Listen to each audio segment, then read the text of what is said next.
Introduction. The story that made knowledge dangerous. You were told the beginning explains where you came from. But the story does not stay with creation. It moves past it. The moment that defines everything is not when humans are made, but when humans know. Nothing collapses at creation. There is no punishment, no conflict, no consequence. The system holds, everything changes when awareness appears, when perception opens, when humans recognize themselves, when knowledge enters the structure. That is where the story slows. That is where it assigns meaning.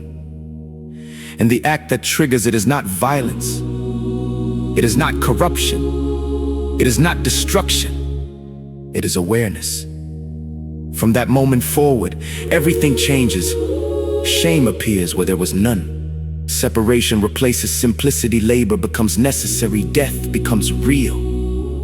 The narrative does not build toward creation. It builds toward consequence. What matters is not that humans were made, but what happens once they understand that sequence cannot be treated as incidental. If awareness is what changes everything, then awareness is what the story is structured around. And if awareness triggers consequence, then knowledge is not neutral. It is positioned as disruption. This pattern does not stand alone across cultures. The same structure appears in narratives such as the Enuma Elish and Prometheus. Something is given to humans: knowledge, power, awareness, and consequence follows immediately. Different cultures, different language, same sequence: elevation, then penalty. That repetition removes coincidence. It establishes structure. Knowledge raises humans and immediately places them at risk. That changes what the story is doing.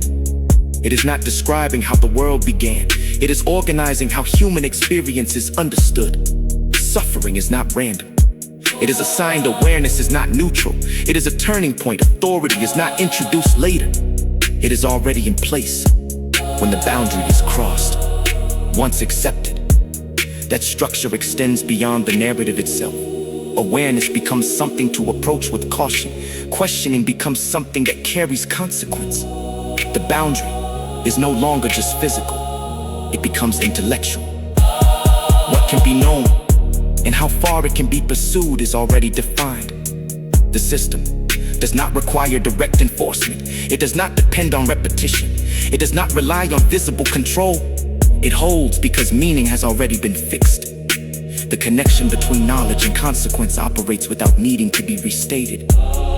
This book does not begin by rejecting that structure. It examines it. It identifies what the narrative emphasizes, what it moves past, and what it assumes without stating. It places it alongside other creation systems, traces the repeated pattern, and follows that pattern into the frameworks that shape belief, behavior, and limitation. The claim is not that these stories lack meaning. It is that their meaning is precise. They explain consciousness, assign suffering, establish authority, and define limits within a single system. That precision is what gives them power. They do not simply describe reality. They define how reality is interpreted. And once that interpretation is accepted, it does not present itself as interpretation. It presents itself as reality. If knowledge is treated as the point where consequence begins, then awareness has already been defined before it is questioned. Belief does not begin independently. It forms within the structure that assigns meaning in advance. Which means the issue is no longer whether the story is true. The issue is whether the meaning assigned to knowledge was discovered, or constructed, fixed, and preserved, because it works.